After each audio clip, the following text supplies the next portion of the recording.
Assalamualaikum warahmatullahi wabarakatuh. Perkenalkan, kami dari kelompok 7 akan mempresentasikan tentang teori dan konsep belajar.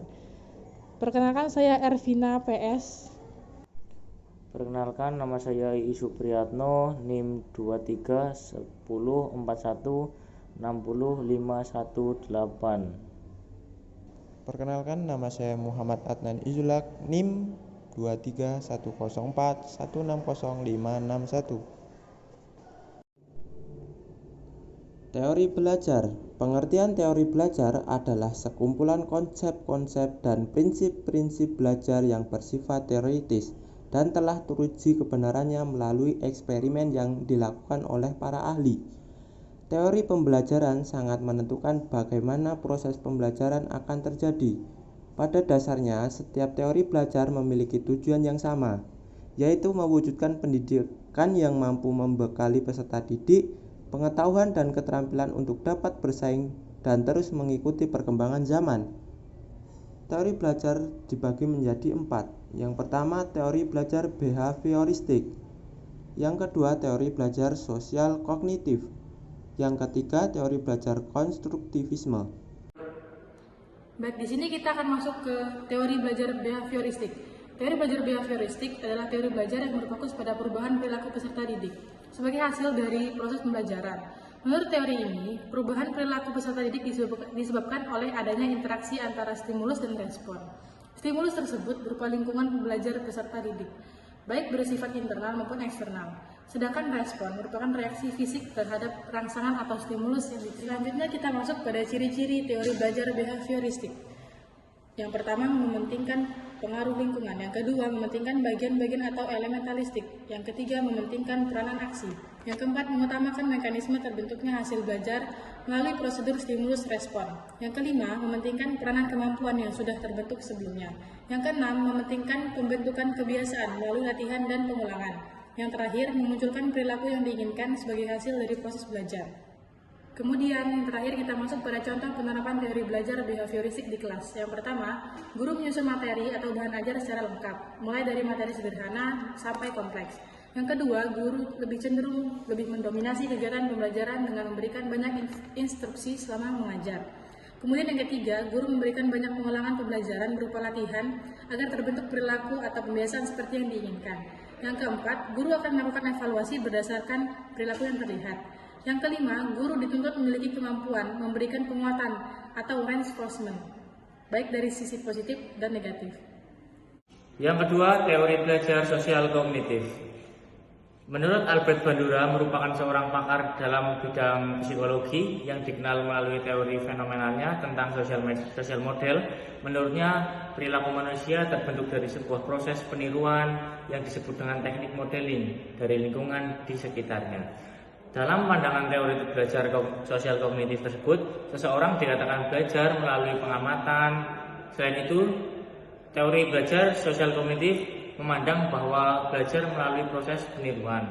Kemudian penerapan teori sosial kognitif diantaranya yang pertama yaitu peserta didik meminta untuk merefleksikan pengalaman mereka melalui pembuatan jurnal atau laporan dari laporan keharian-harian tentang kegiatan apa saja yang mereka lakukan pada saat pembelajaran tersebut.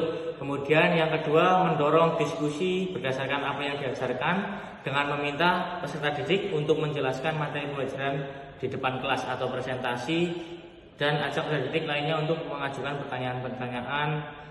Kemudian yang ketiga dan terakhir, membantu peserta didik menemukan solusi baru yang dapat untuk menyelesaikan masalah, untuk mengembangkan cara berpikir anak secara kritis. Untuk selanjutnya yang ketiga, teori belajar konstruktivisme. Teori belajar konstruktivisme merupakan sebuah teori yang menempatkan peserta didik sebagai individu yang membangun pemahaman dan memahami informasi secara aktif sepanjang proses pembelajaran. Dalam sudut pandang ilmu psikologi, konstruktivisme dikenal sebagai pendekatan yang memandang bahwa setiap individu dapat membangun pemahaman serta pengetahuan mereka sendiri melalui berbagai pengalaman yang telah dimilikinya. Selanjutnya, penerapan teori konstruktivisme yaitu contoh mendorong kemandirian dan inisiatif peserta didik dalam belajar. Dengan menghargai gagasan atau pemikiran peserta didik serta mendorong peserta didik berpikir mandiri, berarti guru telah membantu peserta didik menemukan identitas intelektual mereka. Para peserta didik yang merumuskan pertanyaan-pertanyaan dan kemudian menganalisis serta menjawabnya berarti telah mengembangkan tanggung jawab terhadap proses pembelajaran mereka sendiri serta menjadi pemecah masalah atau problem solver. Yang keempat, teori belajar humanistik, yaitu teori belajar humanistik adalah suatu dari beberapa teori belajar yang sering digunakan oleh guru maupun tenaga pengajar lainnya. Salah satu ide yang paling penting dalam pendidikan berbasis humanistik adalah peserta didik harus mempunyai kemampuan untuk mengarahkan sendiri perilakunya dalam belajar. Kemudian apa yang akan dipelajari dan sampai tingkat mana, kapan, bagaimana mereka akan belajar.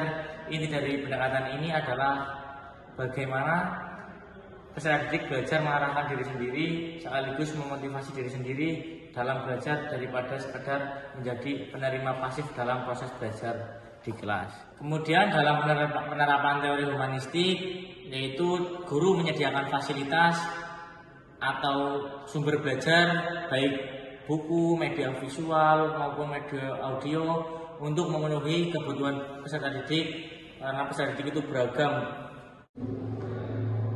Baik, pada kasus 1, kelompok kami menjawab yang pertama, kemampuan peserta didik dalam menyelesaikan soal dengan baik pada percobaan kedua tanpa melihat urutan pengerjaan soal bisa dipengaruhi beberapa faktor.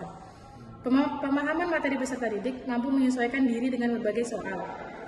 Latihan dan pengalaman peserta didik telah melatih diri mereka dengan beragam soal ujiannya sebelumnya, sehingga siap menghadapi situasi yang mungkin berbeda. Mungkin juga faktor psikologis seperti tingkat kepercayaan diri dan manajemen stres yang baik. Yang terpenting bahwa peserta didik mempunyai preferensi yang berbeda sehingga strategi dapat bervariasi. Yang terpenting melatih keterampilan dan mempersiapkan diri sehingga bisa mengatasi berbagai situasi saat mengerjakan soal. Kemudian yang kedua, penerapan metode di atas harus disesuaikan dengan kurikulum kebutuhan peserta didik dan konteks pembelajaran yang spesifik. Pendekatan diferensiasi, seorang guru dapat mengadopsi pendekatan yang membedakan pembelajaran sesuai dengan kebutuhan dan tingkat keterampilan peserta didik, sehingga memungkinkan setiap peserta didik untuk mengembangkan keterampilan mereka sesuai dengan kemampuan mereka. Oke, sebelumnya kita bisa lihat kasus di bagian kiri slide. Kasus 2, kelompok kami menjawab atau menyimpulkan dalam kasus yang dihadapi, yaitu sebagai seorang guru harus melakukan pengulangan-pengulangan sehingga terbentuknya suatu yang diinginkan. Seperti peserta didik bisa membaca dan berhitung secara lancar. Hal ini merupakan pembiasaan yang akan membuat anak terbiasa dan menjadi paham akan yang dipelajarinya. Kemudian yang kedua, menurut kelompok kami sebagai guru merupakan teori behavioristik, karena dalam hal ini peserta didik harus banyak mengulang sehingga dapat menjadi terbiasa, sehingga pada pengulangan tersebut atau pelatihan tersebut berfungsi sebagai proses penguatan agar mengoptimalkan kemampuan peserta didik. Selanjutnya kasus 3, menurut kelompok kami pertimbangan dan keputusan yang dibuat oleh Made untuk memberikan contoh teks deskripsi tentang pantai dan makanan khas di Bali dapat dianggap sesuai. Alasannya adalah konteks lokal Made mempertimbangkan latar belakang peserta didiknya yang berasal di Bali, sehingga memberikan contoh tentang pantai dan makanan khas Bali adalah relevan dengan kehidupan sehari-hari mereka. Ini membuat pembelajaran lebih kontekstual dan dapat meningkatkan minat peserta didik. Relevansi memberi contoh tentang bangunan pencakar langit di ibu kota mungkin kurang relevan dengan kehidupan sehari-hari peserta didik di Bali. Oleh karena itu, Made memilih topik yang lebih relevan dan dapat membangun konsep emosional dengan peserta didiknya. Kemudian yang kedua, prinsip pembelajaran berpusat pada peserta didik. Made tampaknya menggunakan prinsip pembelajaran berpusat pada peserta didik. Ini adalah pendekatan yang berfokus pada kebutuhan, minat, dan pengalaman siswa. Dengan memberikan contoh yang berhubungan dengan lingkungan sekitar, peserta didik MADE dapat meningkatkan keterlibatan mereka dalam pembelajaran.